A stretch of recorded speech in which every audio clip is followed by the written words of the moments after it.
আলাইকুম ভিউয়ার, সবাইকে অনেক অনেক স্বাগত জানাই। আজকের ভিডিওটি শুরু করছি। তো আজকের ভিডিওটি আসলে তাদের জন্য যারা প্রাথমিক বিদ্যালয় সহকারী শিক্ষক দ্বিতীয় এবং তৃতীয় ধাপের পরীক্ষার্থী আছেন। বিশেষ করে তারা চিন্তায় আছেন যে আসলে প্রথম ধাপের পরীক্ষা যদি 24 নভেম্বর অনুষ্ঠিত হয়ে যায়, তাহলে দ্বিতীয় এবং তৃতীয় ধাপের পরীক্ষা কি এবছর অনুষ্ঠিত হবে বা সামনের বছর অনুষ্ঠিত হলেও কবে অনুষ্ঠিত হবে, সেই বিষয়গুলো নিয়ে। তো আমি প্রথমেই বলি যে আপনাদের দ্বিতীয় এবং তৃতীয় ধাপের প্রার্থীদের জন্য কিন্তু আমি আগেও একটু সুখবর দিয়েছিলাম। সেই সুখবরটি ছিল যে প্রাথমিক অধিদপ্তর থেকে কিন্তু এই দ্বিতীয় এবং তৃতীয় ধাপের যে জেলাগুলো, সেই জেলাগুলোর কেন্দ্র বরাদ্দের তালিকাটা প্রাথমিক অধিদপ্তরে প্রেরণ করতে বলা হয়েছিল এবং সেটার লাস্ট ডেট ছিল 1 নভেম্বর, যেটা চলে গেছে। অর্থাৎ এই যে প্রাথমিক শিক্ষা অধিদপ্তর যেই জেলাগুলোতে যে একটা নোটিশ প্রদান করেছেন বা চিঠি প্রেরণ করেছেন, এটা কিন্তু আসলে দ্বিতীয় এবং তৃতীয় ধাপের পরীক্ষা নেওয়ার বিষয়ে, এবং বিশেষ করে এবছরটা যদি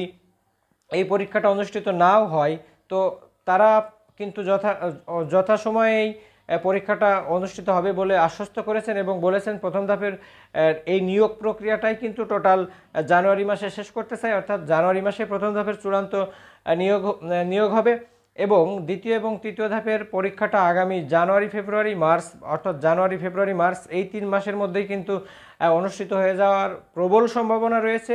তো তাই বলছি যে এখনও যারা দ্বিতীয় এবং তৃতীয় ধাপের প্রার্থী ভাবছেন যে হয়তোবা পরীক্ষাটা কবে হবে তার নির্ধারিত কোনো সময় নাই, তো আমি বলবো যে সামনের বছর অন্তত প্রথম 3 মাসের ভিতরেই কিন্তু আপনাদের পরীক্ষা অনুষ্ঠিত হয়ে যাবে। এই বিষয়টি মাথায় রেখেই কিন্তু আপনারা প্রস্তুতি নিতে থাকেন এবং রেগুলার আমি আপডেট তথ্য পাইলেই আপনাদের সাথে শেয়ার করার জন্য চলে আসব। তো আজকের মতো এই পর্যন্ত। ভিডিওটি ভালো লাগলে একটি লাইক দিবেন, আরও কিছু জানার থাকলে কমেন্ট করবেন। ধন্যবাদ।